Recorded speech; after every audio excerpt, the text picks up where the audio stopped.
नमस्कार दोस्तों, और क्या चाल चाल। मैं आज एक न्यूज देखियो इंडिया में जम्मू कश्मीर के ऊपर। तो भाई जम्मू कश्मीर में जो भी कुछ हुआ ना, उसके जिम्मेदार एक तो हमारी गवर्नमेंट है और एक जम्मू कश्मीर के लोग हैं।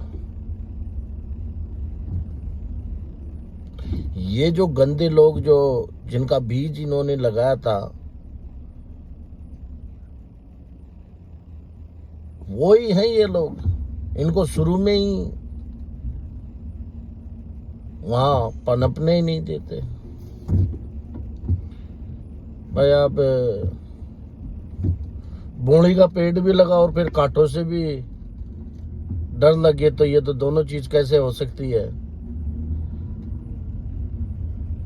गवर्नमेंट ऑफ इंडिया की ये कमी है कि वो कड़ा और सख्त वो नहीं बरतते। अमेरिका के भी कई देश है बॉर्डर पे। कोई अमेरिकन को मार दो, एक बंदे को भी मार के बता दो, अमेरिका उस देश का नामो निशान मिटा देगा।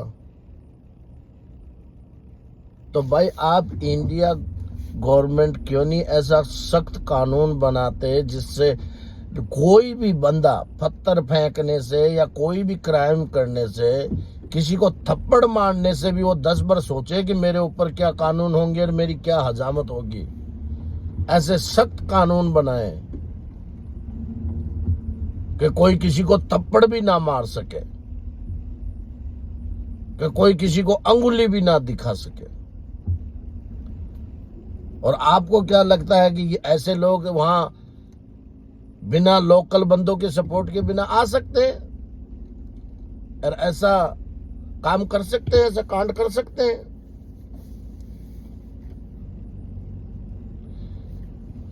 तो भाई ये जो लोग ये कहते हैं ना,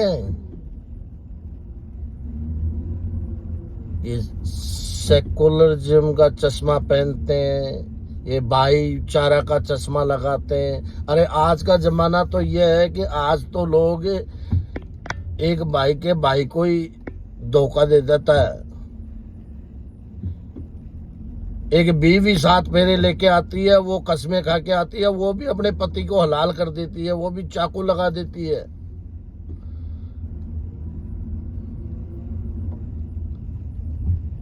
एक कोशिश ये भी होनी चाहिए कि अगर लोग घूमने का या कहीं जाने का शौक रखते हैं तो उनको सेल्फ प्रोटेक्शन भी रखनी चाहिए, कुछ चीजें जो सेल्फ डिफेंस में काम आए। और इंडिया में ये कानून भी होना चाहिए कि बंदा सेल्फ डिफेंस के अंदर कुछ अपने बचाव के लिए कुछ कर सके। तो ये कानून भी नहीं है इंडिया में कि सेल्फ डिफेंस के लिए कुछ कर सके।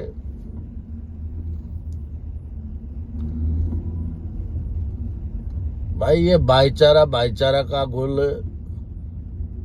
खिलाना बंद करो और ये सोच के चलो कि अपना कोई नहीं है इस दुनिया में, ना गवर्नमेंट, ना कोई दूसरे लोग, ना कोई तीसरे लोग।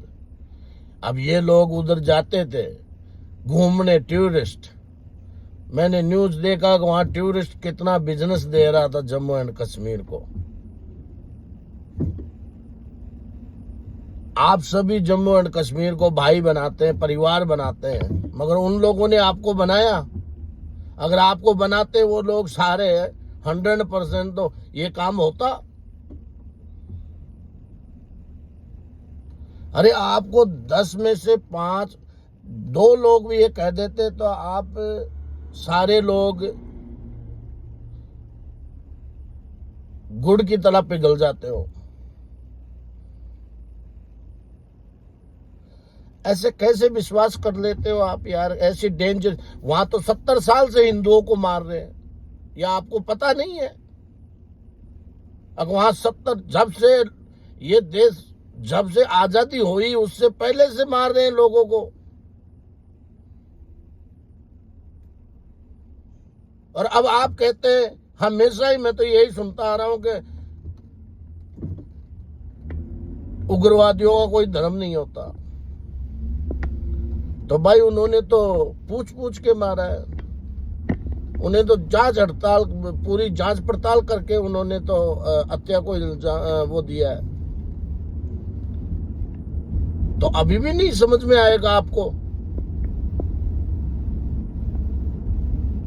अरे एक आदमी, एक हिंदू ने महात्मा गांधी को मारा था, एक हिंदू ने। तो आज कई लोग आज भी ये कहते हैं कि हिंदू उग्रवादी है, हिंदू टेररिस्ट है, उस एक इंसान की वजह से।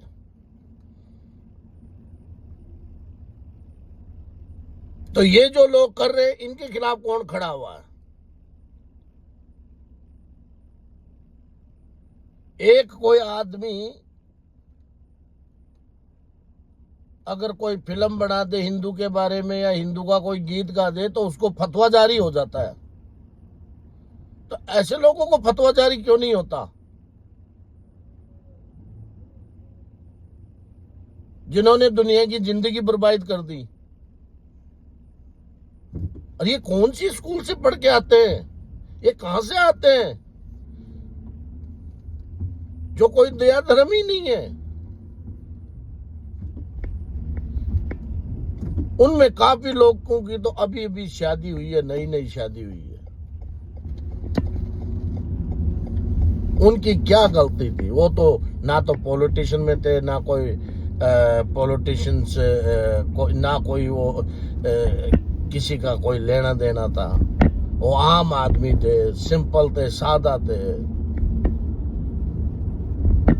अरे वहां के लोगों को ये तो सोचना चाहिए कि ये टूरिस्ट आते हैं, ये हमें रोजी की रोटी देते हैं, इनकी वजह से हमारे बच्चे खाना खाते हैं, इनकी वजह से हमारा पेट भरता है, इनकी वजह से हमारा रोजगार होता है। अरे हमारे तो ये सिखाया जाता है कि जो कस्टमर होता है, ग्राहक होता है, वो भगवान का रूप होता है। तो अगर आपकी ये सोच नहीं है तो भाई कोई तो उनको सपोर्ट किया है ना, ये तो आप ही मानते हो। बिना सपोर्ट तो वो इतना बड़ा काम कर ही नहीं सकते, इतना कांड कर ही नहीं सकते।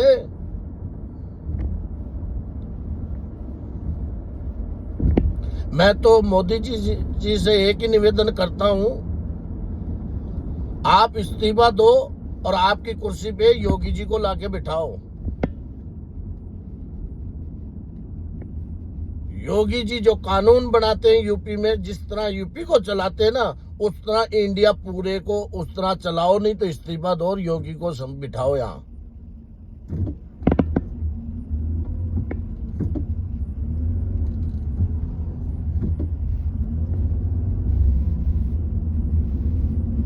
कोई भी इससे कोई मतलब नहीं है कि वो कौन है, वो कहां के हैं, वो कौन से मजहब से ताल्लुकात रखते हैं, इससे कोई लेना देना नहीं है। आप कानून इतने सख्त बनाओ और देश को ऐसा बनाओ कि आपके हिंदुस्तान के एक भी इंसान की तरफ कोई आंख उठा के भी ना देखे, कोई अंगुली भी करके ना दिखे। और नहीं कर सकते हो तो इस्तीफा दो, दूसरे को बनाने दो, दूसरे को बैठने दो, दूसरे को कानून बनाने दो। आए दिन गांवों में अभी भी अत्याचार हो रहा है, कहीं बलात्कार हो रहा है, कहीं परिवार आपस में लठम फाड़ लड़ रहे हैं, कोई लठ मार रहा है, कोई सिर फाड़ रहा है। अरे उनको कानून का तो कोई डर ही नहीं है। आपके सारे करप्शन, सारे अफसर करप्ट हैं। अरे सारे नहीं है तो 80% तो करप्ट हैं।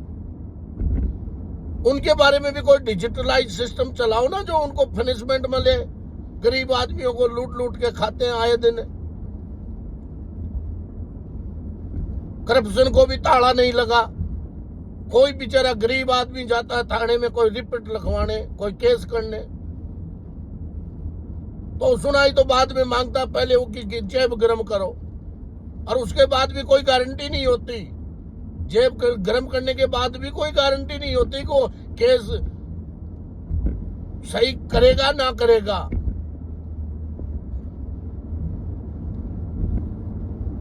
तो मैं तो यही कह रहा हूं, मोदी जी देश ने संभालो, लोग धांसू बहुत आस कर मेल्या छे, बहुत प्यार करे छे। अगर नहीं ताकि बस की तो इस्तीफा दे दो पूरी कैबिनेट ही, और या फिर प्रूफ करके बताओगे ते कहीं कर सको। अरे मैं भी अमेरिका में रहूं ताने स्पेशल ताने वोट देवा के वास्ते आए जो मैं 2018 में।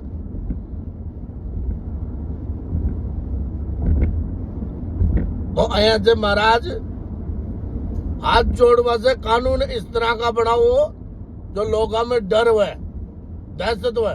अरे ये अप्सरा में भी थोड़ी डर हुए, आने शर्म ही को ना, आम कोई डर ही को नहीं कि मैं सस्पेंड हो जाऊं या मैं मारे साथ कहीं हो लो। आके लिए भी कोई सख्त कानून करो जो आम भी कोई डर रहे।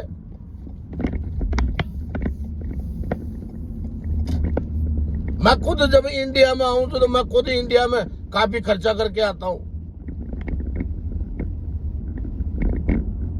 मगर मैं खुद को मुझे मेरे साथ खुद को वहां कोई रिस्पेक्ट नहीं मिलती तुम्हारे सरकारी कर्मचारियों से। सरकारी कर्मचारी सारे 2 नंबर के पैसे से जमीनें खरीद रहे किसानों की।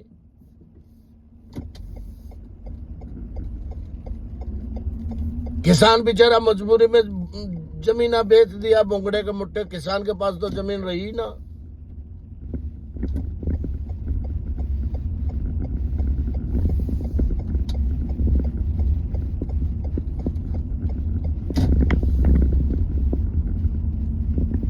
बस मोदी जी मैं तो यही प्रार्थना करो, जो एक मैंने पता है तुसी तो चले जाना, बुढ़ा आदमी हो चले जाना, मगर कोई ऐसी मिसाल बना के जाओ जो आप वाली कई पीढ़ी थाने याद रखे। बाकी था की मर्जी च माँ को देश था कई हाथ में च करेला जी भोगेला।